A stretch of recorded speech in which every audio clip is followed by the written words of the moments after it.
Le gouvernement et la ville de Montréal ont annoncé hier que le Centre montréalais de prévention contre la radicalisation menant à la violence, créé le 9 mars dernier, pourra répondre aux besoins de tout le Québec.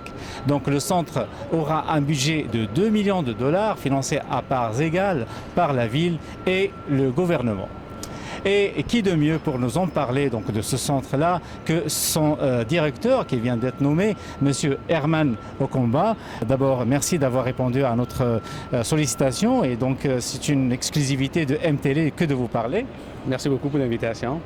Alors, Monsieur Okomba, avant de parler donc de ce centre, j'aimerais que nos web spectateurs vous connaissent mieux.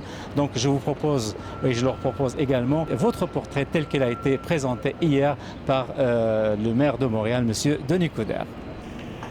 Ce centre sera géré par un organisme à but non lucratif. Nous sommes fiers d'annoncer aujourd'hui la nomination de Monsieur Herman Okomba de Paris comme directeur du Centre montréalais de prévention de la radicalisation menant à la violence.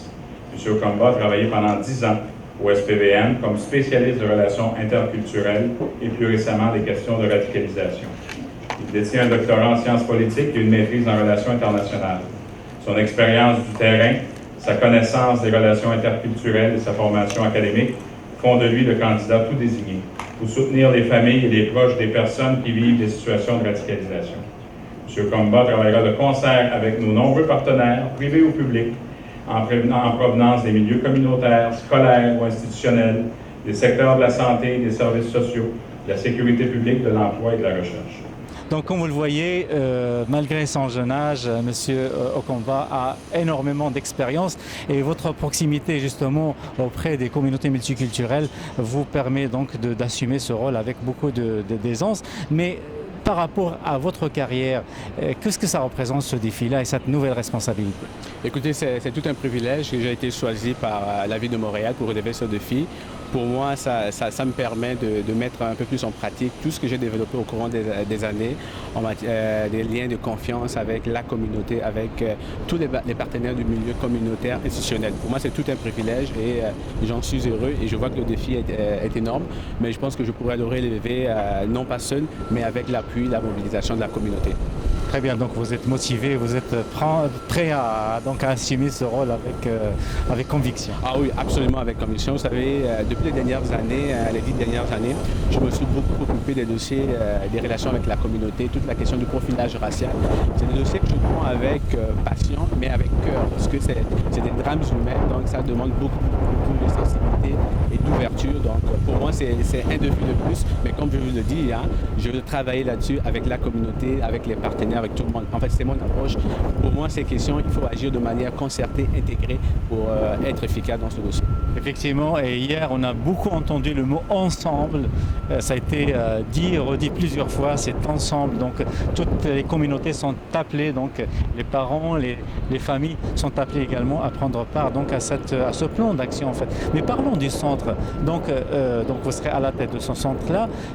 D'abord, c'est quoi la définition de ce centre-là de prévention contre la radicalisation? En fait, le centre, par rapport à d'autres centres qu'il y a autant en Europe qu'en Amérique du Nord, c'est une première en Amérique du Nord où on mise sur l'intervention en amont du phénomène de la radicalisation. Donc, on veut agir en amont, donc on veut mettre beaucoup d'emphase sur la prévention. La majorité des initiatives qu'on va mettre en place au centre, c'est vraiment de faire de la sensibilisation, de la communication, de l'information. Ça, c'est l'aspect préventif, l'aspect agir en amont. Mais il y a tout l'aspect accompagnement, information, accompagnement, sensibilisation des familles, les accompagner dans le processus. C'est quand même des drames humains, il y a des familles qui sont impliquées, il y a la communauté, il y a l'école. Donc, on a un rôle d'accompagnement. Par la suite, il y a tout le volet réinsertion sociale où on est en lien avec nos partenaires des autres ministères, Emploi Québec, ministère de la Santé, etc. Où ensemble, on va mettre en place des stratégies pour s'assurer de la réinsertion professionnelle, économique, sociale de la personne en voie de radicalisation ou radicalisée. Très bien, donc en fait le centre, parce que beaucoup interprètent ce numéro-là, c'est comme le 911 contre la radicalisation, c'est comme pour dénoncer des suspects c'est exactement le contraire de ce que vous nous expliquez, parce que ce que je comprends, c'est que le rôle du centre, il a aussi une vocation pédagogique et préventive, et vous l'avez dit, d'accompagnement. Absolument. Ce n'est pas une ligne de dénonciation, c'est une ligne de signalement.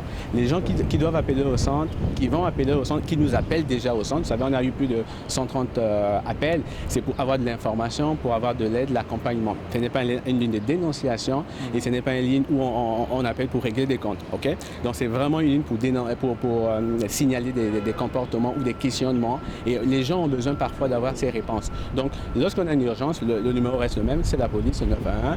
Mais quand on appelle chez nous, c'est vraiment le signalement, c'est l'écoute, l'accompagnement, la sensibilisation, etc. Donc, c'est vraiment une ligne de signalement et non de dénonciation. Alors moi, j'imagine, par exemple, que ce soit les parents, soit les frères et sœurs, soit des amis à certains individus ou certaines personnes, certains étudiants, éventuellement, qui pourraient être comme justement suspects, entre parenthèses, ou sujets à une radicalisation de quelque part. Donc ces personnes-là peuvent appeler le centre, peut-être en toute confidentialité, pour dire comment agir, pour vous demander comment on peut prévenir sans aller dans une démarche policière, parce que hier, il y a un mot qui était très important, qui était prononcé à plusieurs reprises, c'est dépoliciser la démarche. Alors justement, est-ce que c'est ça? C'est absolument l'approche du centre, c'est vraiment d'appeler, avoir de l'information. Et je tiens quand même à vous le mentionner, c'est une approche confidentielle. On n'a aucun lien, aucune relation avec les services de renseignement, encore moins la police. Les gens qui appellent chez nous, c'est pour avoir de l'information, pour avoir des conseils, de l'écoute. Et le centre est vraiment composé des spécialistes, autant des travailleurs sociaux, des intervenants psychosociaux. Ce sont des gens qui ont une spécialité très poussée, qui sont capables de dresser des diagnostics et bien sûr mettre en place des plans d'intervention. Donc, on peut appeler, avoir de l'information, avoir de l'écoute, avoir de l'aide, avoir de l'orientation. On est là pour ça. Il n'y a absolument pas de lien avec la police. Encore moins, on va en aucun cas prendre des informations que vous nous transmettez, le donner à la police. Il n'y a pas de lien. La police, comme les autres partenaires du milieu de la santé, les centres jeunesse, ce sont des partenaires, comme la communauté, ce sont des partenaires de centre. Excellent. Ça, c'est très important et je pense que vous avez très bien expliqué et j'espère que ça va rassurer les familles et l'ensemble des communautés.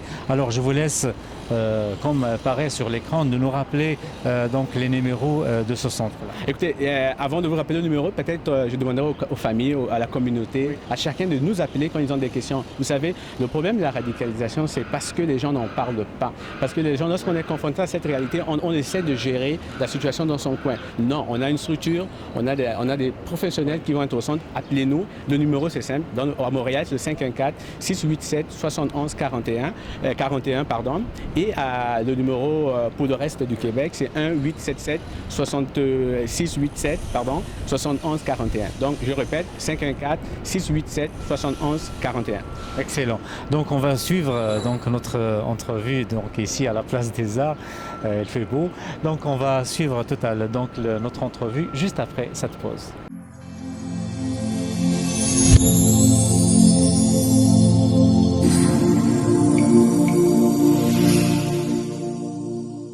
Donc voilà le plan qui était annoncé hier par le gouvernement du Québec en association avec la Ville de Montréal se basait sur 4 axes, donc agir, prévenir, détecter et vivre ensemble.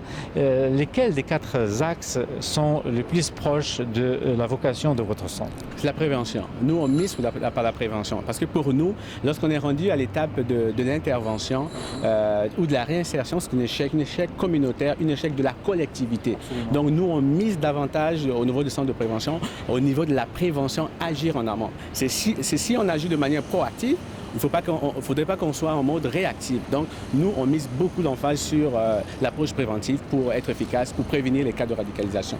Voilà, donc il vaut mieux prévenir que guérir, effectivement. Alors maintenant, votre plan d'action, comment vous allez vous mettre en marche? Quelles sont vos démarches immédiates auprès des communautés?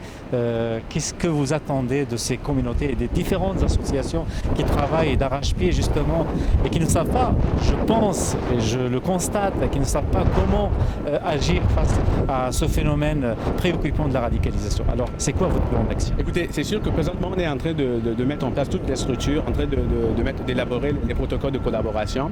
J'invite les gens de la communauté, j'invite tout le monde de nous appeler, de venir nous rencontrer. Nous allons voir ensemble comment mettre en place une stratégie, des stratégies de prévention, des stratégies de communication pour sensibiliser les gens par rapport à la radicalisation. J'invite tout le monde, c'est ça mon message, tout le monde, chacun, les parents, les enfants, tout le monde de nous appeler pour travailler ensemble.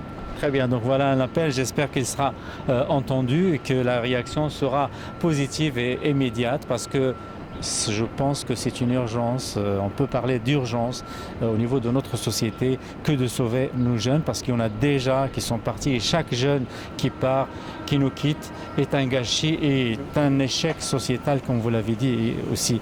Alors maintenant je voudrais savoir comment vous allez et à quel moment vous allez faire comme un arrêt pour évaluer votre travail et voir ce que le résultat est satisfaisant. Écoutez, je viens juste d'arriver, laissez-moi le temps de prendre un peu en compte tous les enjeux. Parce que le plan c'est 2015-2018, oui. Donc est-ce qu'il y a des arrêts il faut faire deux distinctions.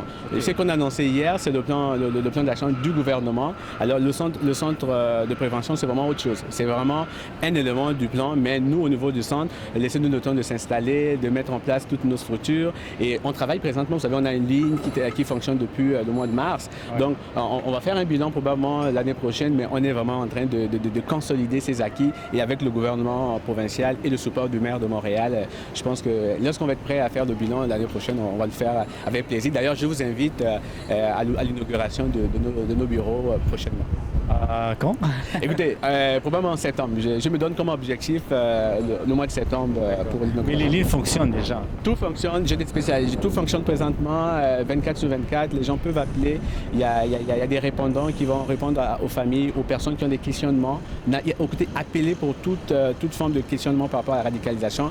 Il va y avoir des gens qui vont être là, qui vont vous répondre, qui vont vous orienter lorsque c'est nécessaire auprès de nos partenaires, du gouvernement, de la communauté, etc. Alors, dernière question, Monsieur Herman Decomba. Quel serait pour vous le succès ou votre réussite à la tête de ce centre? Écoutez, pour moi, le succès, c'est à chaque fois qu'on va prévenir quelqu'un, qui a un jeune qui se radicalise ou un individu, pour moi, c'est un succès. Ouais. Donc, je ne me donne pas les objectifs de chiffres. Hein. Pour moi, un cas de radicalisation, c'est un cas de trop. Donc, pour moi, dès que comme société, dès que comme centre de prévention, on réussit de par nos initiatives, par notre expertise, à aider les familles, à faire sortir un jeune du cercle de la radicalisation, pour moi, c'est le succès. Alors très bien, alors Monsieur Herman Decomba d'Éparcy, merci infiniment et je vous souhaite plein de succès dans vos nouvelles fonctions. Merci beaucoup et au plaisir. Alors merci de votre attention et pour le rappel, donc voici les numéros de ce centre de prévention contre la radicalisation. Notez-le parce que vous pouvez sauver des jeunes. Merci de votre attention.